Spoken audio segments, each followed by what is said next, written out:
Hello everyone. दोस्तों आज हम लोग बात करेंगे जेएसएससी सीजीएल के बारे में। बात करेंगे कैंसिल होना चाहिए नहीं होना चाहिए, होगा या फिर नहीं होगा। अभी जो रांची में प्रोटेस्ट चल रहा है उसका क्या इम्पैक्ट पड़ सकता है जेएसएससी सीजीएल में, और कितना मुश्किल है कि स्टूडेंट को मान लिया जाए।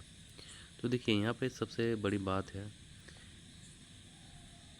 जो अभी नतीजे आ रहे, जैसे अभय कुमार तिवारी। दोस्तों ये जो एजेंसी कंडक्ट करवा रही है इसके पीछे इन्हीं का हाथ था, ये भी इनके मेंबर रहे हैं।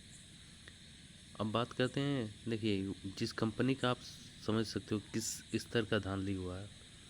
जो कंपनी रन कर रहा है वो जॉब कर रहा है, कंडक्ट करवा रहा है, एग्ज़ाम भी दे रहा है।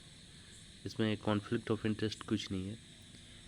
इनके रिलेटिव भी हैं, भाई भी हैं, भाभी भी हैं, और ना जाने कितने रिलेटिव होंगे।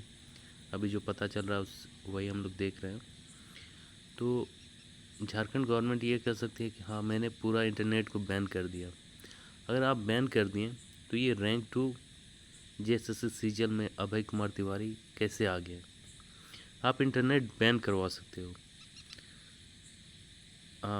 लेकिन जो एजेंसी कंडक्ट करवा रही है एग्ज़ाम, क्वेश्चन पेपर सेट कर रही है, जो भी है, अगर वही अगर फर्जी निकले, उनका ही टारगेट है कि किसी तरह चाहे उनके रिलेटिव हो, दोस्त हो, या फिर पैसा लेके आप कर नहीं सकते हो। सपोज़ जेएसएससी सीजीएल में तो नियुक्ति हो गया सबका, लेकिन ये फर्जीवाड़ा निकला अभय कुमार तिवारी। तो इसकी क्या गारंटी है कि और कितने हो सकते हैं। 2000 सीट होंगे तो उसमें 10, 100, 200, मान के चलिए 100 ही स्टूडेंट है।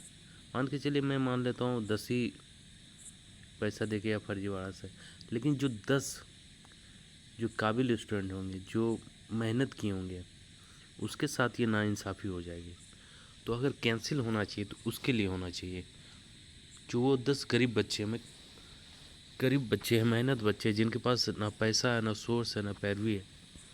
अगर उनका अगर सिलेक्शन नहीं होता है तो एक और बहुत ही बड़ा कारण है कि एग्ज़ाम को कैंसिल होना चाहिए। और एक भी अगर ऐसा अगर फर्जी पाएगा तो एग्ज़ाम कैंसिल होना चाहिए। कि अगर मान के चलिए, कहता है ना कि एक सड़ा हुआ फल जितने भी, कहता है ना, कहीं भी रखा जितना भी सेब है या फल है उसको ख़राब कर देता, उसी तरह अगर 10 भी करप्टेड ऑफिसर आ गए ना तो पूरा सिस्टम को करप्ट कर देंगे। तो इस चीज़ को समझना होगा सभी को, सरकार को भी। और झारखंड का आप दुर्भाग्य हैं, चाहे जो भी सरकार रही है, किसी सरकार में कम किसी में ज़्यादा, लेकिन करप्शन हुआ ही है।